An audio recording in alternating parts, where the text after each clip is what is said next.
Derelict Watcher. Ferdinand, I know it's crazy, but that was in fact all improv.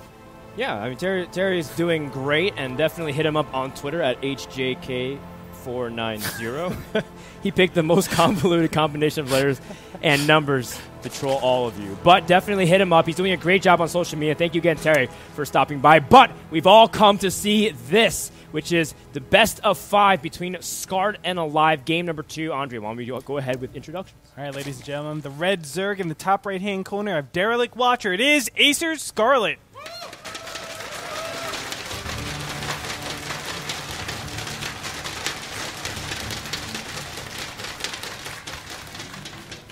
Her Terran opponents using kind of a throwback build in game number 1. He wants to make a name for himself. Give it up for EG's aLive.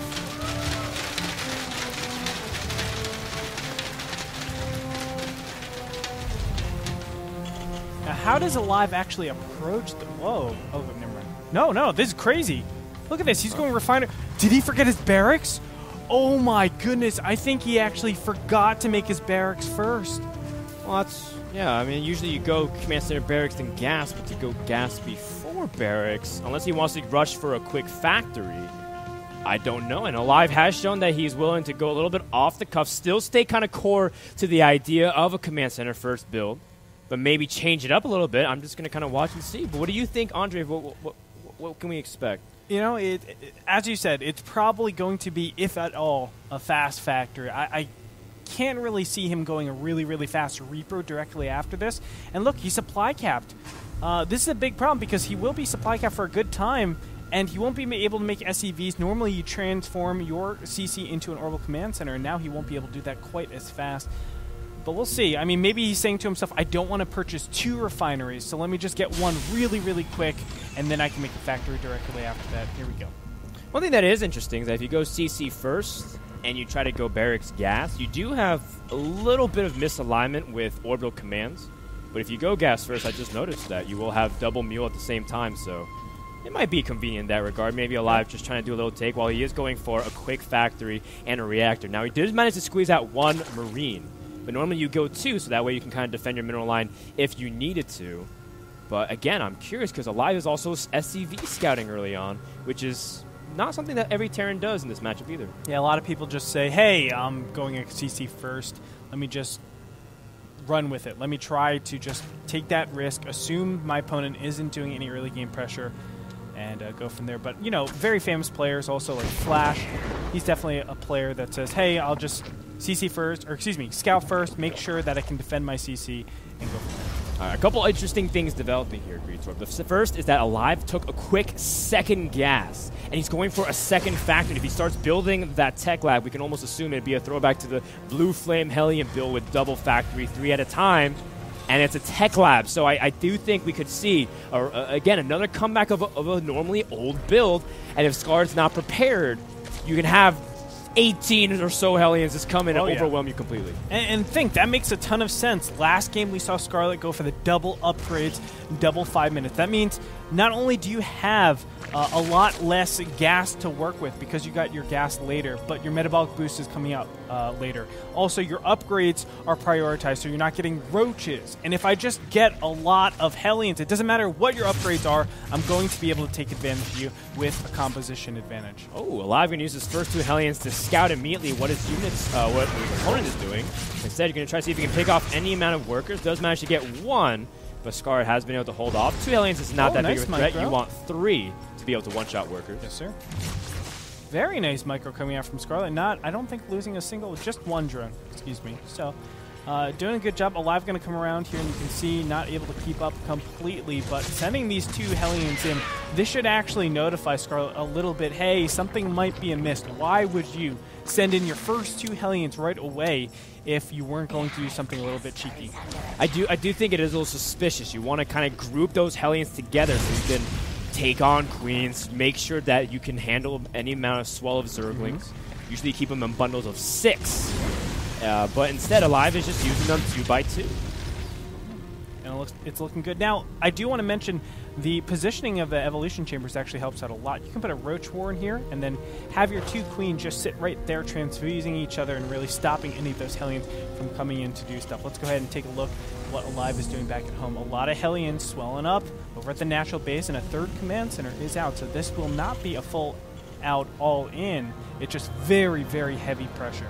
Right, so we have the 3 that's going to be finishing up very soon, and combine that with the 2 that's lost. So thus far, aLive has made, or is going to be making 16 Hellions.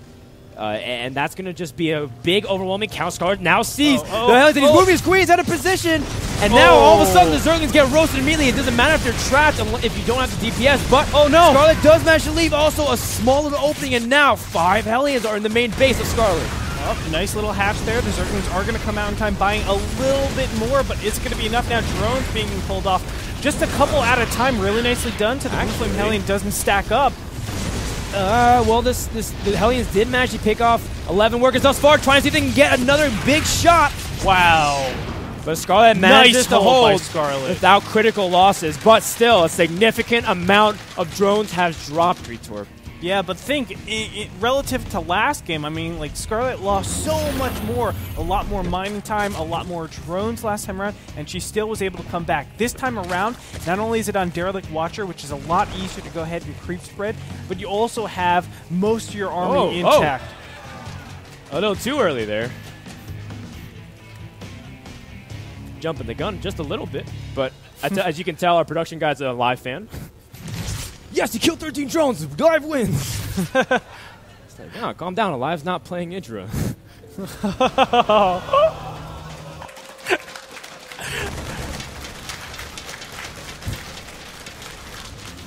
Cheap shot, Frodan. Cheap shot. Wait until he's retired. Way to kick a man down.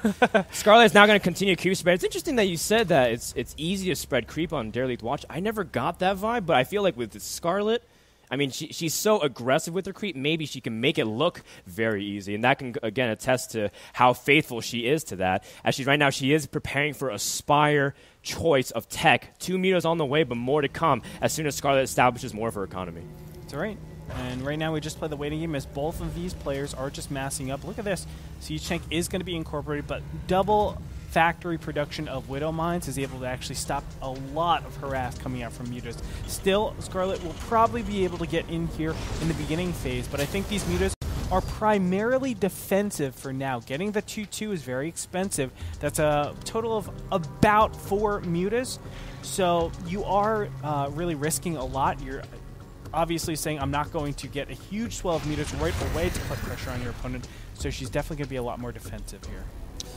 So now aLive is just going to continue to use the Hellions existing and use this opportunity of what you said, Scarlett, with being very defensive and try to continue sharp. But Scarlett, I like that she's taking a 4th base. The first meters are now out to the field. Does manage to pick off a Widow Mine. And now, Scarlett leaves a big opening once again. And a lot of drones have to evacuate. A few meters will stay back to try to clean it up. But still, this is very disruptive. Whoa. Pretty significant losses. Another 8 drones have fallen because of that.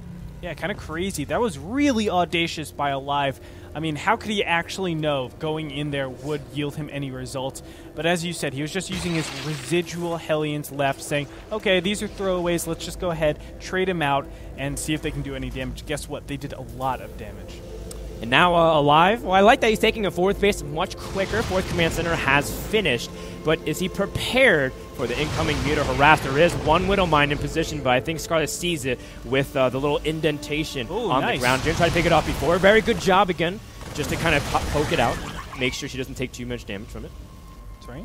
Scarlett has established the 4th base over here, and she will shortly saturate. As you can see, a huge amount of drones are going to be transferred over there. So far, both players just macroing up. We're going to wait until probably there's just a big confrontation. aLive is normally going to be the player, the Terran player, to be aggressive, or at least try to do something. Nicely done. Just random Widow Mines. This is definitely aLive style, having these Widow Mines scattered all over the place, just trying to take out as many mutas as possible. Most definitely, Andre. And I think this window is it allows Scarlett to buy more time if she's able to with the mutas. But aLive's been pretty good with his defenses thus far, and he hasn't really relied on turrets. In fact, I only see the 2 turrets at the third base finishing for aLive, so he's been doing this with minimal amount of defenses. Another snipe for Scarlett will be very good and useful. Every Widowmine you pick off will be less you have to worry about in terms of the full engagement when you have Ling Baneling going up against this Bionic. Yeah, all the way up to 18 meters. This is kind of crazy. I mean, I wouldn't be surprised if we saw her go really, really high, the Moonglade style. And yes, that is going to be the case, as I just saw another round of meters come out. 22 now on the field. Moonglade is definitely a player that likes to go up to, you know, 40, 50 mutas in TvZ, which is normally something we see in PvZ, but not so much in this matchup, just because mutas get countered pretty hard to Widowmines, or they can get countered. Good control from both sides. aLive just stimming a few of the units, trying to push off the mutas, but Scarlett kiting back, trying to see if he can assassinate any of the Widowmines that are a little bit too far forward, or even Marauders. Scarlett now has maxed out her bank and is making 37 Banelings. She is ready for the push, and she has spread her creep extremely far. And she will try her best to get a good engagement while continuing to spread creep aLive, trying to dart around to the middle of the map. But you have to be careful, because now Scarlett has a good position to basically jump if aLive gets a little bit too out of position. Yep, Marines are going to do damage to the fourth base, displacing a lot of these mutas that were covering the center. aLive is being pretty bold, I would say, pushing all the way up into the center place, obviously going on creep. There could be a lot of surrounds that happen here, but again, doing a really good job. Mutas will follow and give chase, but these drop get shut down. And now it starts to initiate that transition into the late game, as aLive is now trying to move out for fourth base. Scarlett is now motioning like she wants to go for a contra flank, but instead aLive beats up with his reinforcements, going to try to scan and pick off more creeps. But Scarlett turns around, doubles back, and now aLive has been prepared. He's going to pull back. Most of the Banelings detonate on the Marauders, and a big Widowmine connection reduces the amount of Banelings to almost nothing. And now Scarlett will have to engage, but aLive gets sloppy for half a second, and the Zerg will clean up the Terran army. There's just not enough stuff thrown in. He needed more Widowmines to drop back to clear up the rest of those Banelings, but unfortunately, just one connection will severely hamper your DPS. And look at this, a lot of Marines still in the back of aLive's base. Things are looking good for Scarlett. She's maintained her creep spread. She's actually exercising all the way into her opponent's base, or not base, her opponent's side of the map. And again, expanding, taking a fifth base, and guess what? aLive might be shut down over here yet again. I don't know how Scarlett is able to constantly... Oh, okay, never mind. aLive's just been so slow to take his fourth base. This was done 5 minutes ago, and aLive hasn't made any motion to try and secure it, and now the mutas have caught the command center all by itself. aLive trying to rally some units, and Scarlett will back off eventually. One thing that's also... aLive is also dropping the bottom right. One thing that's interesting to note is that Scarlett isn't even keeping up her injects at her natural and her main base, or her third base. She was originally pushing her queens to spread creep. She's dedicating some of her queens solely into extending more map control. That's a big, valuable resource to Scarlett in the upcoming minutes, because she needs a good engagement. She's even sacrificing some larva for it. Yeah, once you... I mean... I can't stress enough how important creep spread is. And oh my god, this is what happens if you do not have creep spread. Look at how many Zerglings die just to those Widowmines. You have really juicy connections when you're fighting off creep. And that's where aLive should be taking a lot of these battles. Now going into the main base, doing a little bit of harass. Scarlett a little bit slow to actually defend against this. Now taking out the Queen, good job. And mounting an attack all the way on the bottom right-hand side. This is perfect. aLive is trying to have all the engagements off the creep, but far enough that you can actually attack something of value. All right, so let's take a little... Ooh, hold that thought. Scarlett is going to see a big pack of bio. Will have to back off. She doesn't have many Banelings. In fact, she has 0 Banelings at all. She's waiting for Infestus to come out before she can possibly engage. Some Ultralists taking a quick fight, and now all of a sudden Scarlett will have to engage. A lot of bio is weak, but they are going to kite up the ramp. Off creep is going to disincentivize Scarlett from moving farther, any farther forward. Oh, this looks so scary for Scarlett. She really needs that AoE, as you were talking about. No Banelings on the field. Infestors just now popping out. She definitely needs them much, much early. aLive doing a good job, comprehensively playing, denying a lot of creep throughout the entire game, but he needs to keep up with that. Now taking out the bottom right-hand base. Scarlett... Nice job by aLive again to just continue to control the map. And now he's going to try to stim and get away and choose the high ground. Nice. Scarlett trying to see if they engage, but the Marines are all hiding behind the Marauders. Again, great organization of the flanks from aLive, as now he is able to push back ZerG yet again. Another drop into the 4th base of Scarlett. And aLive, I just like how he's able to really try to punish Scarlett for paying attention too much to the bottom right and trying to grab her attention everywhere. Now this is where Derelict Watcher becomes so difficult to deal with for endgame ZerG play. Expanding is really hard. You need to cover so much of the map, and if you cover all that and defend all that, you don't have enough material to actually attack your opponent, so you have to really put yourself into an awkward position, a vulnerable position, in order to gain anything. Well, now the bio is on creep. Yep. And Zerglings are quick enough to run by it, but you can also force some detonations, which you do on the Marauders. 2 more Widow Mines do pick up a huge part of the leading pack of Zerglings. And now Scarlett only has 6 Zerglings on the field to support the Ultras. You need the Zerglings to tank the damage, to get the surround, to slow down the bio.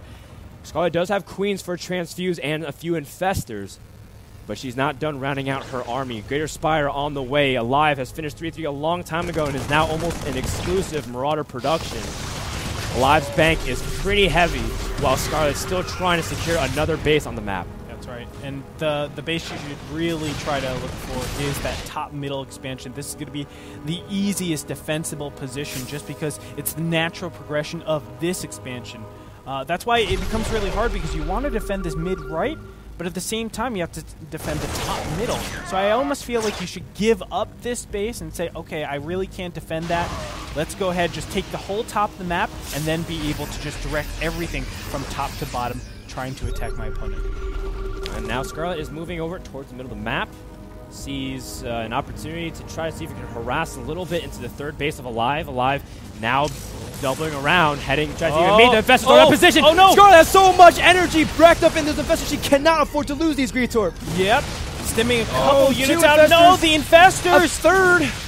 Are being taken out. Oh my god, damage. massive mistake out of Scarlett. Transfusing to keep him alive, but another Infestor goes down. That's a lot of transfusions, a lot of AoE, and look at the healing potential of this army.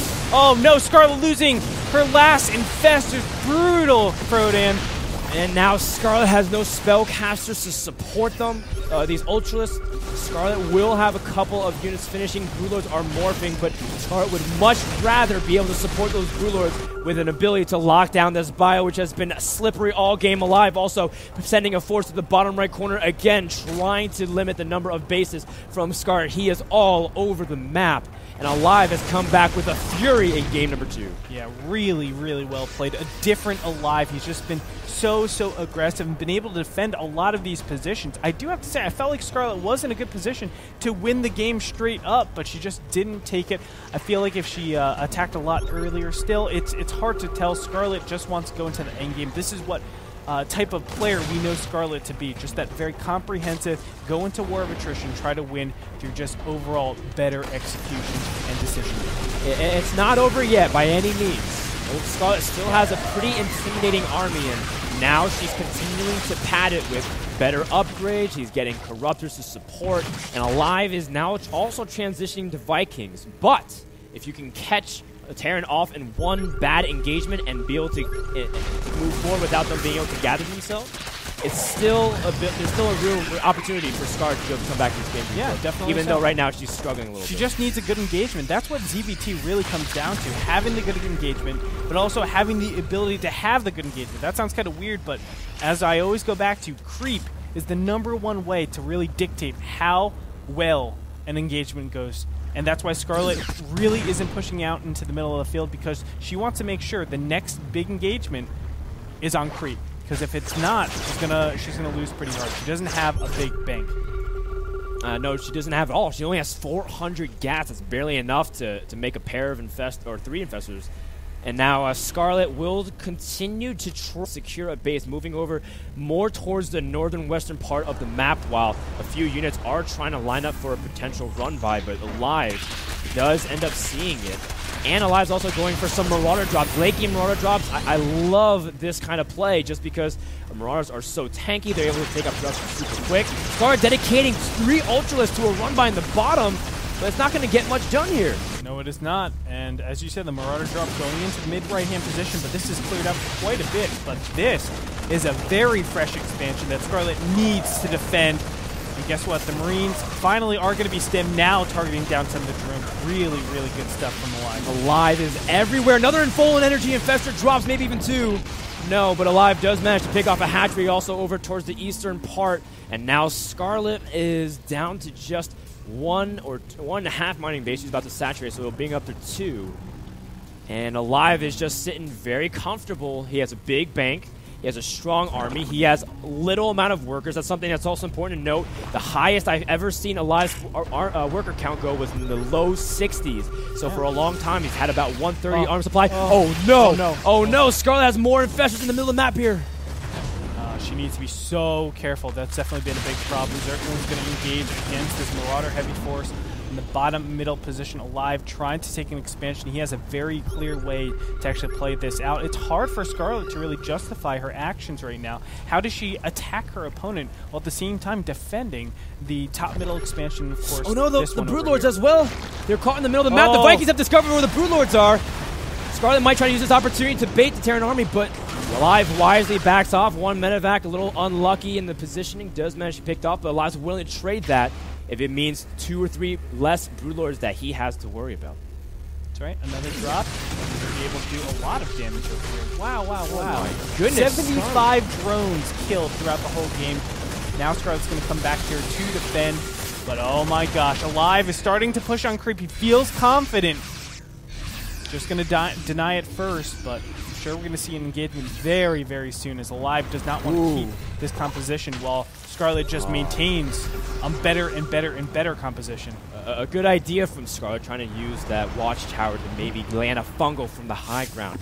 aLive did catch whiff of it, though, with that edge of the scan, and will continue to try to meticulously approach the ZerG base. This is the last true anchor of Scarlett. Now it's going to try to engage. The Vikings do get fungled, and that's going to allow the Corruptors to try to completely annihilate the rest of the Viking support. A few do remain. Oh, nice, nice. Taking out the anti-air. This is going to be really good for those Broodlords. That Broodlord count is pretty high over here, all the way up to 7. Scarlett is taking the bottom right-hand position. Meanwhile, aLive is over there as well in the bottom middle with a ZerGling underneath, stopping that command center from dropping down. Things are getting really, really scrappy over here in game number 2, Froden. Oh, for sure, and that's the difficulty of playing late game Terran versus ZerG on Dare League Watching, because you have to be everywhere, and aLive is doing a great job of it, just trying to disperse his units across the corners, trying to draw attention here and there. And Scarlett never has been able to take a full-on fight that she's wanted to, because aLive has been able to pick her apart and limit the number of expansions, although this is a nice win to try to limit aLive's 5th base. That's right. Just keep aLive on no economy? Are you kidding me? He's completely, like, mined out. Income He's tax? got such a big bank, though. Oh, yeah, so he doesn't have to worry about it too much, at least for a little bit. A couple minutes, definitely he does needs have to an get expansion, though. Yes. That's for sure. Moving over into the top middle, instead of him taking an expansion, he's saying to himself, well, let me just deny you from having any mining. Scarlett at 170 supply to the max out army, of course, of aLive, still denying this bottom middle until now. Very tense game. A Widowmine detonation does manage to weaken some of the Corruptors. Although Scarlett does end up catching those aLive aLive still playing very cautious. Again, if you go down 0-2 in the series, just so super hard to come back, because you can't make any more errors. And Scarlett, she has lost a lot. Infestors flirting with disaster. Okay, now moving on up. That one siege tank that was made in the very beginning of the game is going to come into play. Finally getting a base, 39 as over 24. The real engagement is going to dictate the majority of what happens in this game. There's going to be 2 engagements, one in the bottom where Scarlett's going to go for a run by another Raven, trying to see even go for a secret missile attempt, but not able to get close enough. Scarlett's going to try to defend while attacking. Does manage to get a big fungal, but she needs more continuous chains in order to make this work, Retort. Double Hunter secret missile on top of the Broodlords. Oh, and it does manage to land, but it doesn't kill anything. Instead, she's going to try to engage with all the infestors. Meanwhile, the base has been cleaned up in the bottom, trying to recall the Ultras back to the northern part. Scarlett needs the host expansion. Scarlett gets money fungals, Froden, and I think Scarlett will hold, clearing up every single medevac. The Broodlords untouched. Oh, the Mutalisks are coming in, and now Broodlings are chasing back. Has Scarlett achieved the impossible? Ultraless flank! to try to cut off the rest of the Terran reinforcements. Oh my gosh. The supplies vastly in favor of the Zerg army. And now aLive, he used up all his bank. Yeah, he doesn't have anything anymore, and no further SEVs mining on top of any fresh mineral patches. This is the big problem. Scarlett still has the straggling bases over here in the top middle expansions.